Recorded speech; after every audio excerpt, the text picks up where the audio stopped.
Me da mucho gusto saludarles amigos, amigas, alumnos y alumnas para compartir con ustedes los contenidos que corresponden a la asignatura de Estudios Sociales y Cívica para séptimo grado.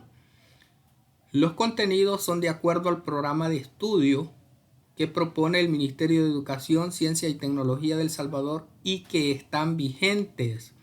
¿Dónde pueden descargar estos materiales? Pues los pueden descargar en la dirección Educación en Línea, colección Cipotes y Cipotas. Voy a dejarles el enlace para que ustedes puedan descargar el libro de texto para poder darle continuidad al desarrollo de estos temas que son de acuerdo al programa de estudio. La unidad 1 de Sociales séptimo grado se llama El medio geográfico y la población de El Salvador y Centroamérica. La lección 4 se titula Población y contaminación ambiental. Vamos a iniciar con las actividades de motivación. La teoría de Malthus. El economista Thomas Malthus publicó su ensayo sobre el principio de la población en 1803, que posteriormente se conocería como la teoría de Malthus. Según él, el mundo tendría un desenfrenado crecimiento de población que generaría conflictos, hambre, guerras y enfermedades. La teoría sostiene que el crecimiento de la población será mayor que la producción de alimentos. Ante esto, Malthus proponía como solución aplicar un control de la natalidad y confiaba en que los factores de regulación natural como muertes naturales, guerras y epidemias retardarían la llegada de una crisis total de alimentación. ¿Qué opinas de la teoría de Malthus? Bueno, según lo que plantea, es acertada. ¿Encuentra similitudes con la realidad actual? Sí. ¿Cuáles? Que existe hambre, enfermedades y guerras por apoderarse de los recursos que hay en el mundo.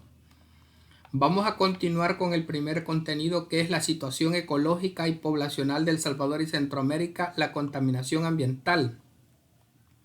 La contaminación ambiental es la presencia de desechos o materiales ajenos a la naturaleza producidos por el ser humano y que causan un efecto negativo en la vida y la salud de todos los seres vivos.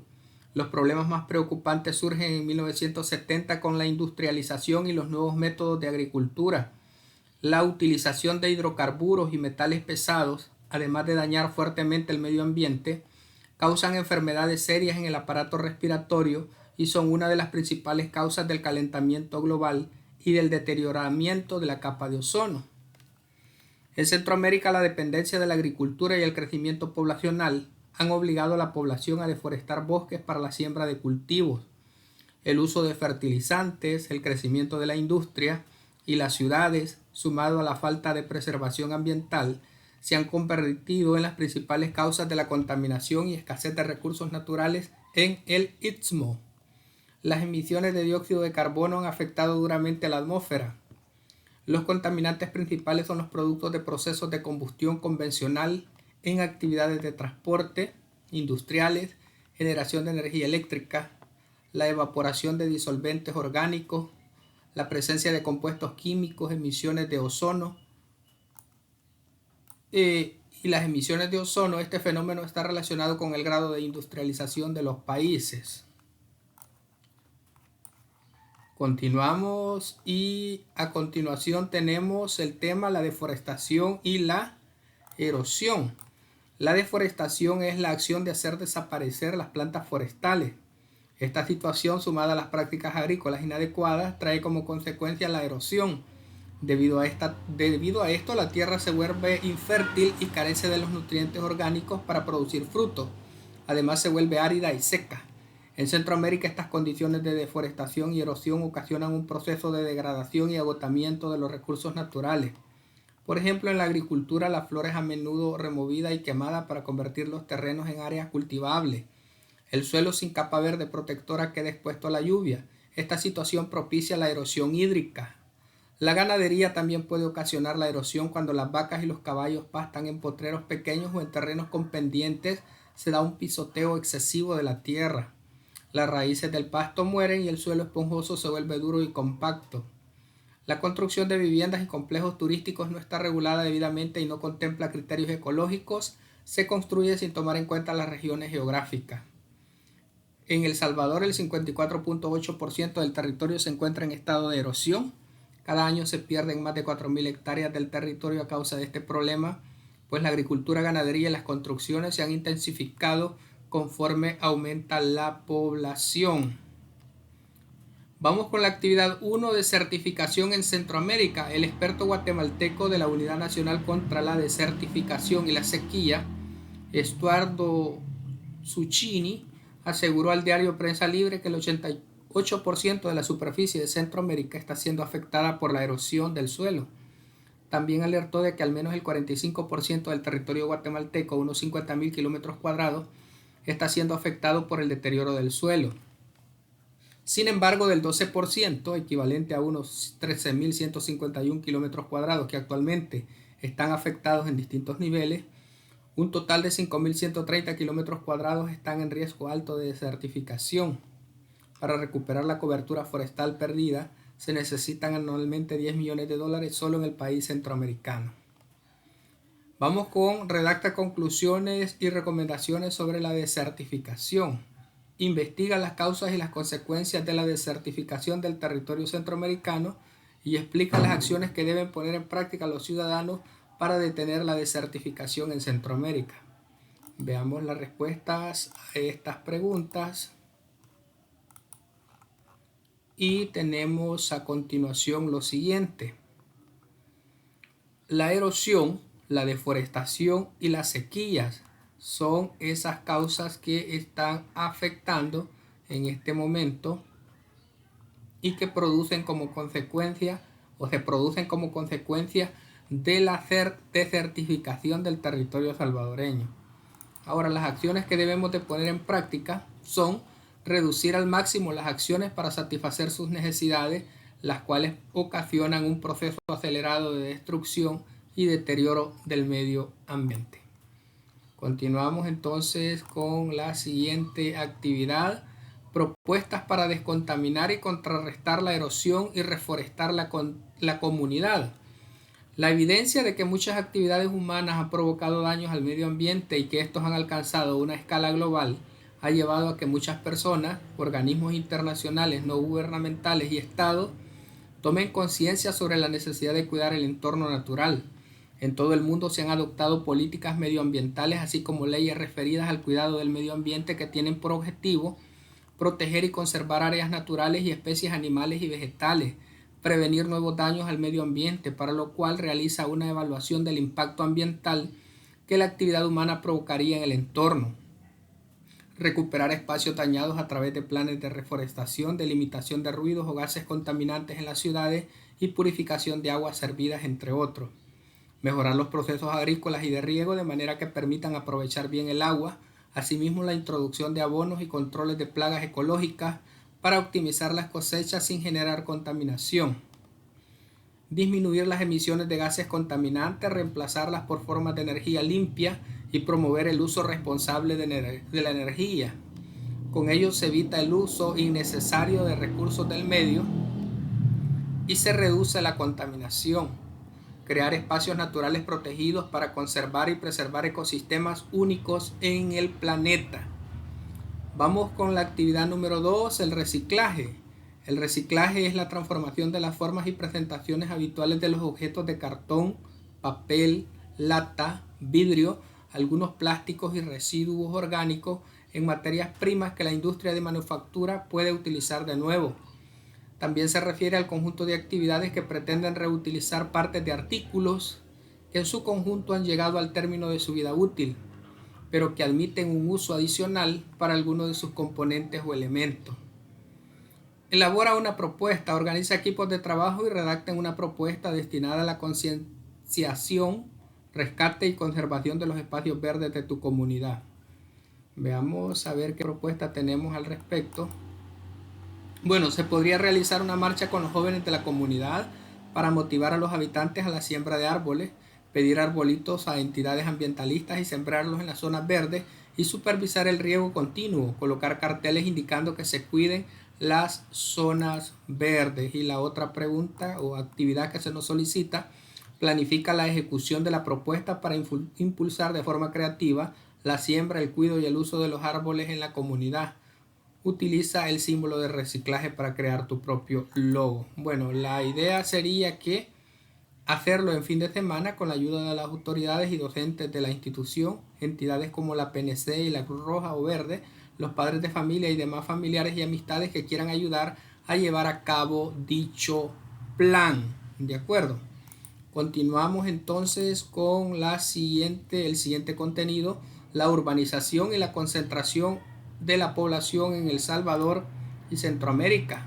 Una urbanización es un conjunto de construcciones situadas generalmente en un antiguo medio rural contiguo a otras poblaciones. Los terrenos urbanizables sobre los que se va a asentar una colonia se dividen en polígonos, estos en manzanas urbanas, las cuales deben estar delimitadas por caminos o calles, y estas manzanas estarán formadas por una o más parcelas que tendrán siempre acceso a una calle. Las parcelas podrán poseer una edificación privada o pública con servicio de electricidad, agua potable, alcantarillado, recogida de basura como mínimo y línea de teléfono, correos y transporte urbano si es posible.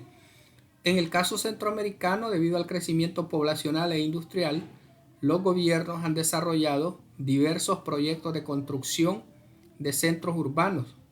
Esto principalmente en las ciudades más grandes de cada país por su cantidad de personas y sus actividades económicas. Algunas de estas ciudades importantes de Centroamérica son en Guatemala, la ciudad de Guatemala y Esquipula; en El Salvador, San Salvador, Santa Tecla, San Miguel y Santa Ana; en Honduras, Comayagua, Tegucigalpa y Tela; en Nicaragua, León, Managua y Granada; en Costa Rica, San José, Limón y Cartago; en Panamá, la ciudad de Panamá y Colón. ¿De acuerdo? Las consecuencias ambientales son mayor contaminación del medio ambiente, aumento de la tala de árboles, deforestación y erosión. Y luego aquí viene un mapa de Centroamérica donde se nos pide que podamos ubicar las principales ciudades de Centroamérica. De hecho, aquí ya están las principales ciudades de Centroamérica, que vendrían a ser las capitales. Por ejemplo, en el caso de Panamá es Panamá, Costa Rica San José, en el caso de Nicaragua Managua, El Salvador San Salvador, Honduras Tegucigalpa y Guatemala Guatemala. En el caso de Belice sería Belmopán, que son las ciudades que en un primer momento son las más importantes de cada país. Sin embargo, aquí en el listado que hemos leído anteriormente también se nos habla, por ejemplo, en el caso de Guatemala se nos habla de Esquipula, que perfectamente pudiéramos ubicarla también ahí en el mapa. En el caso de San Salvador, además de la capital San Salvador, se nos habla de Santa Tecla, que está en la zona paracentral; se nos habla de San Miguel, que está en la zona oriental; y se nos habla de Santa Ana, que está en la zona occidental del país. En el caso de Honduras se nos habla de otras ciudades importantes, además de Tegucigalpa, como son Comayagua y Tela. Y en el caso de Nicaragua, además de Managua, se nos habla de León y Granada, que perfectamente pudiéramos ubicarlas en el mapa porque se nos está solicitando las ciudades más importantes. En el caso de Costa Rica, además de San José, que es la capital, se nos pide ubicar a Limón y Cartago. Y en el caso de Panamá, la ciudad de Panamá, que ya está en el mapa, y también Colón. ¿Qué otra actividad se nos pide que consideremos? Dice: colorea con azul las ciudades con mayor densidad poblacional. ¿Cuáles son las ciudades con mayor densidad poblacional en Centroamérica? Las ciudades con mayor densidad poblacional en Centroamérica son la ciudad de Guatemala, Tegucigalpa, Managua, ciudad de Panamá, San Pedro Sula, Villanueva en Guatemala, San Salvador en El Salvador y la ciudad de Mixco en Guatemala. Esas serían las que tienen mayor densidad poblacional. Luego se nos solicita colorea con verde las ciudades con menor densidad poblacional. ¿Cuáles son las ciudades con menor densidad poblacional en Centroamérica? Serían las ciudades de Belice, Ciudad de Belice, San Ignacio, Belmopán, Orange Walk Town, San Pedro Towns en Belice. Estas serían las ciudades que tienen menor, estamos hablando de densidad poblacional en Centroamérica. Y luego se nos pide o se nos pregunta por qué se genera la densidad de población. Y la densidad de población se genera por cuando nacen más personas de las que mueren. Otros factores que afectan la densidad de población son las tasas de natalidad es decir, los nacimientos anuales, y la mortalidad, que son las defunciones anuales. Cuando hay más nacimientos que defunciones, lógicamente la densidad de población aumenta. Continuamos entonces con el siguiente contenido: desastres provocados por el ser humano, deficiencias en construcciones y sobrecarga de edificios. La construcción es una actividad indispensable para la supervivencia del ser humano. Las construcciones más grandes siempre se dan en las ciudades de cada país, pero a veces estas no son planificadas para el futuro, es decir, no se toman en cuenta el crecimiento poblacional y urbano, por lo mismo la capacidad y eficacia de un edificio. Por ejemplo, en San Salvador está el edificio del Hospital Nacional de Maternidad, que fue construido hace más de 100 años. En la actualidad esta infraestructura está en su última capacidad de estabilidad, por lo que es necesario sustituir el edificio por otro de mayor capacidad y en mejores condiciones físicas.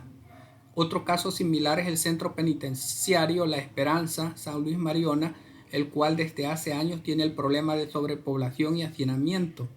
Por lo tanto, su edificio ya no tiene óptimas condiciones físicas.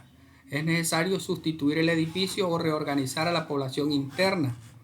Este problema de infraestructura genera otros como incendios o desplome de la edificación. Para esto se propone una pronta medida de seguridad para la población reclusa y para los habitantes de los alrededores del centro penitenciario como medida preventiva. Esta situación refleja la ausencia de mecanismos que frenen el caos urbano en las principales ciudades del país. Bien, sobre este siguiente artículo que vamos a leer viene lo que es la actividad 4. Leamos el texto que se llama Edificios ecológicos. La arquitectura está cada vez más comprometida con los problemas ambientales. Por eso existen nuevas herramientas aplicables a las obras que apuntan a crear proyectos ecológicos. Una institución estadounidense que fomenta la construcción ecológica ideó una manera comprensible de evaluar cuán verde es un edificio existente o proyectado. El sistema llamado LEED, que significa Liderazgo en Diseño Ambiental y Energético, por sus siglas en inglés. El sistema LEED se divide en 6 categorías: ubicación, rendimiento del agua, energía y atmósfera, materiales, calidad interior y diseño. Según el diario Washington Post, la propuesta se está difundiendo rápido en los Estados Unidos y la industria de la construcción parece interesada en el sistema. Por ahora sirve solo para evaluar edificios comerciales o institucionales. Lee el texto, es el que acabamos de leer, y elabora una ficha de resumen. Bien, el texto ya lo leímos, veamos cómo nos queda la ficha de resumen.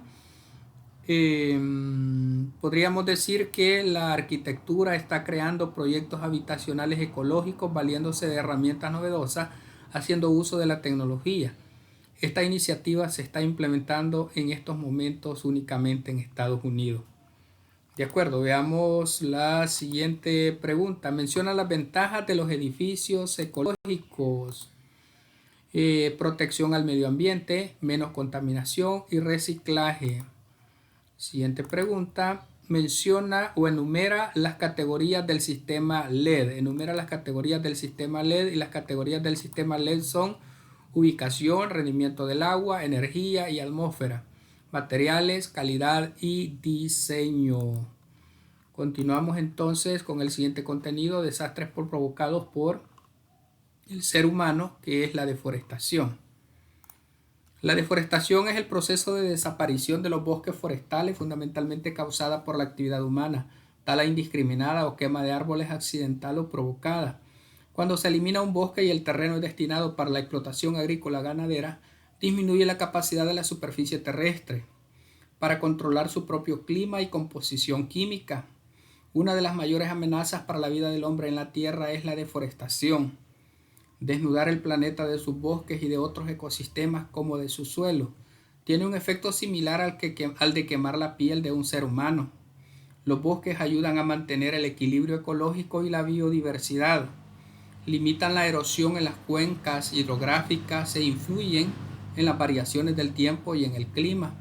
También proporcionan a las comunidades rurales diversos productos como la madera, alimentos, combustible y fertilizantes orgánicos.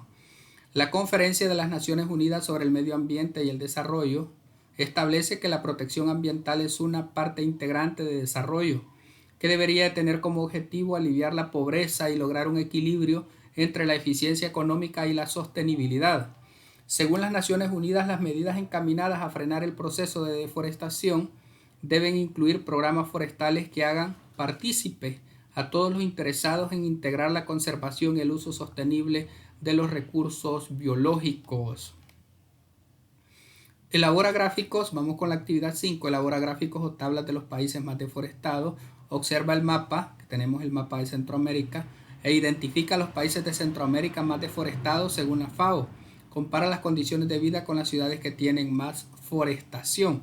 Aquí podemos ver el mapa de Centroamérica, toda esta parte central que se observa verde es la parte donde hay mayor cantidad de árboles y la parte que se ve más un verde suave o claro es donde hay mayor cantidad de deforestación. Entonces la respuesta a esta primera pregunta sería la siguiente. Honduras, El Salvador, Guatemala, Panamá, Nicaragua y Costa Rica serían los que tienen mayor cantidad de deforestación en el orden. Hay que destacar que Costa Rica es uno de los pocos del mundo que ha aumentado sus bosques en lugar de disminuirlo en los últimos años. Y luego la pregunta también nos dice sobre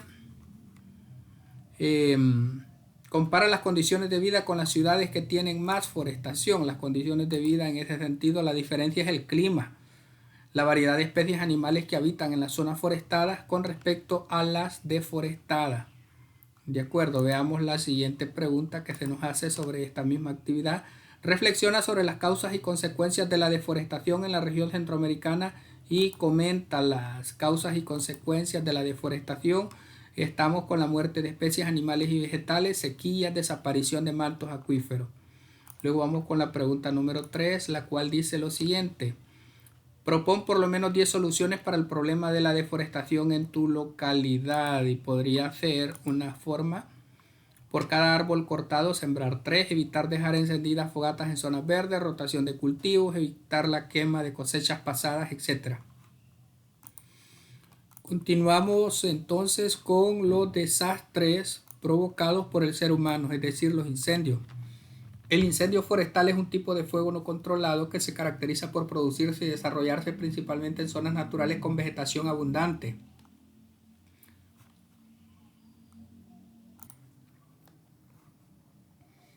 Las causas que dan lugar a los incendios forestales son variadas. Sin embargo, todos tienen las mismas características.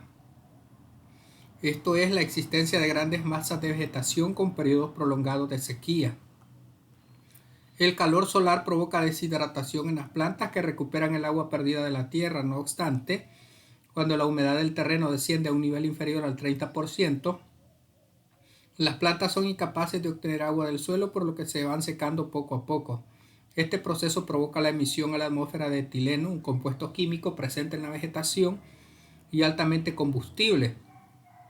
Tiene lugar entonces un doble fenómeno: tanto las plantas como el aire que las rodea se vuelven inflamables, por lo que el riesgo de incendios se multiplica. También existen los incendios causados por los seres humanos, que pueden empezar con fallos en las instalaciones eléctricas, escapes de combustible, accidentes en la cocina, niños jugando con cerillos o accidentes que implican otras fuentes de fuego como velas y cigarrillos.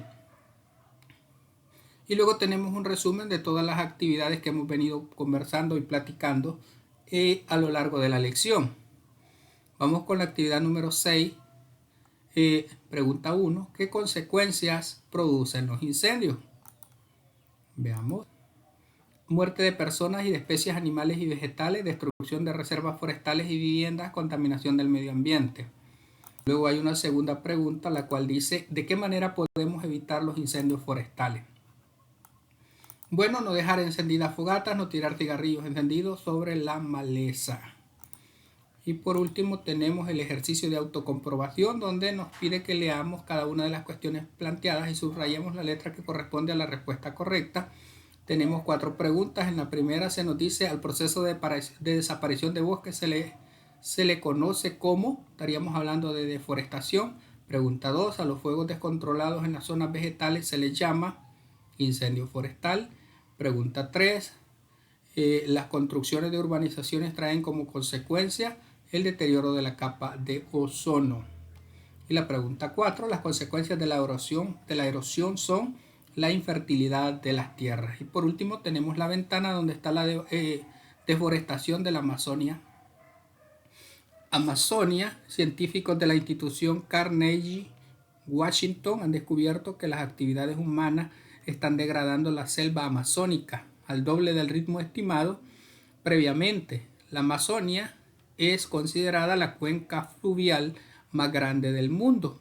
Posee un gigantesco ecosistema tema de selvas tropicales de una extensión de 7 millones de kilómetros cuadrados. Posee la reserva biológica más rica del mundo, con varios millones de especies de insectos, plantas, pájaros y otras formas de vida, muchas de las cuales todavía no han sido registradas por la ciencia, y es la región que regula el clima de casi toda Sudamérica. Sus árboles son los grandes procesadores de dióxido de carbono y suministradores de oxígeno. Así es que de esta manera, alumnos y alumnas, amigos y amigas de séptimo grado, estaríamos completando las actividades que corresponden a la lección 4 de la unidad 1 de la asignatura Estudios Sociales Cívicas. Ha sido un gusto, muchas gracias, bendiciones para todos y todas.